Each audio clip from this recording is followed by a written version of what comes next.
the tragedy and triumph story of the Sharma's family. Anil and Meena Sharma were a loving couple who lived in Suva city with their 4 children. Anil is a sugarcane farmer who had inherited land from his father, while Meena is a skilled craftswoman who wove traditional Fijian mats from pandanus leaves and sold them to tourists and locals in the Lau Islands. They cherished their children, who are all smart and hardworking. Their eldest son, Raji, was studying accounting at the University of Fiji. Their daughter, Pooja, was in her final year in high school and wanted to become a nurse. Their younger son, Amit, was in secondary school and wanted to become a pilot. Their youngest daughter, Ria, was in primary school and wanted to become a dancer. However, life was tough for the Sharma's family. The cost of living was high and the income from their farm and business was low. Anil's sugarcane crops was affected by droughts and floods that reduced the yield and quality. He had to borrow money from the bank and other farmers to buy seeds, fertilizers, and equipments. Meena's mat business was also failing. She had to buy more materials and pay higher transport fees to reach the markets in the Lau Islands. She also had to compete with cheaper mass-produced mats from other countries. She had to take loans from her business partners and friends to keep her business running. The Sharmas tried their best to provide for their children's education and needs. They cut down on their expenses and worked harder. They hoped that things would get better soon, but things only got worse. One day, Meena went to the market to sell her mats. She was greeted by angry faces and harsh words. Her creditors, her business partners, and even some of her friends confronted her and demanded that she pay back what she owed them. They accused her of being dishonest and irresponsible. They threatened to take away her mats and her belongings. They humiliated her in front of everyone, calling her names and making fun of her.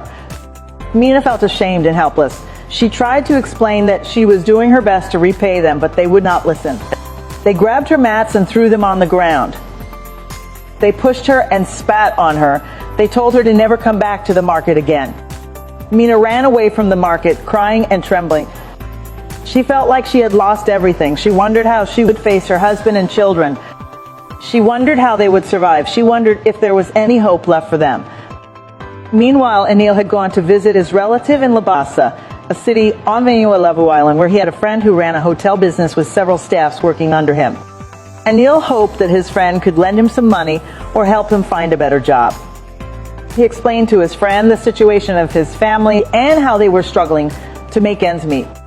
His friend listened to him sympathetically and offered him a job in his hotel.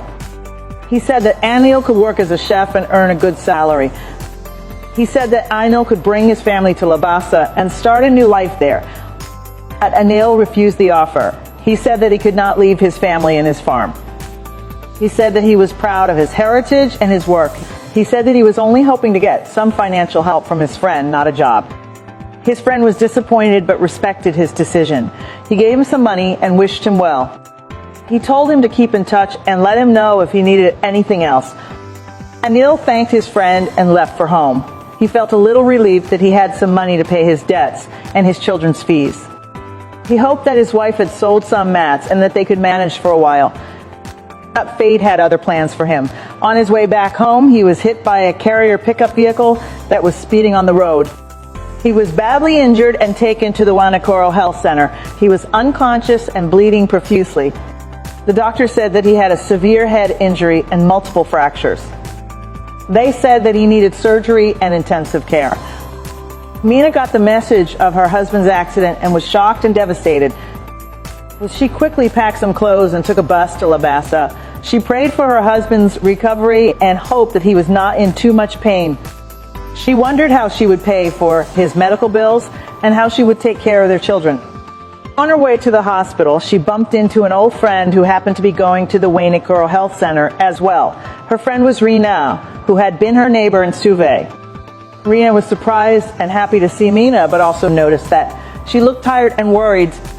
She asked her what was wrong, and Meena told her about her husband's accident. Rina felt sorry for Meena and offered to help her. She told Meena that she is a doctor at the Wanakoro Health Center and that she could take her to see her husband. She said that she would also pay for her husband's hospital bills and that he could stay with her and her husband at her house for the night. Meena was grateful for Rina's kindness and accepted her offer. She followed Rena to the hospital and saw her husband lying on a bed, hooked to machines and tubes. He looked pale and weak. He was still unconscious and did not respond to her voice or touch. She felt a surge of emotion and broke down in tears. She held his hand and whispered that she loved him and that he would be all right. Rena comforted Meena and told her that the doctors were doing their best to save her husband. She said that she had paid for his surgery and that he would be transferred to the intensive care unit soon. She said that she would stay with her and her husband until he wakes up. Meena thanked Rena and hugged her. She felt a glimmer of hope and thanked God for sending her an angel in her time of need. At night, Rena took Meena and her husband to her house, where she lived with her husband and 2 children. She gave them a room to sleep in and made them dinner. She told Meena that she could stay with them as long as she needed and that she would help her with anything she needed. Meena was touched by Rena's generosity and hospitality. She felt like she had found a true friend in her. She told Rena that she did not know how to repay her and that she was very lucky to have her. Rena smiled and said that she was happy to help her. She said that she had always liked Meena and that she was glad to see her after so many years. She said that she wanted to know more about her life and how she was doing. Meena hesitated for a moment, but then decided to tell Rena the truth. She told her about her farm and her business and how they were failing. She told her about her debts and her creditors and how they had humiliated her. She told her about her children and their education and how they were depending on her. She told her that she had no idea how she would cope with everything and that she felt hopeless and helpless. Rena listened to Meena's story and felt sorry for her. He said that she understood her pain and that he had been through something similar. She said that she had also been a farmer and a craftswoman and that she had also faced difficulties and challenges. She said that she had also been in debt and had been harassed by her lenders. He said that she had also worried about her children and their future. Then she said she had found a way out. She said that she had discovered a company called Daily Pip Trade, which was her major source of income and that she had been earning daily from it.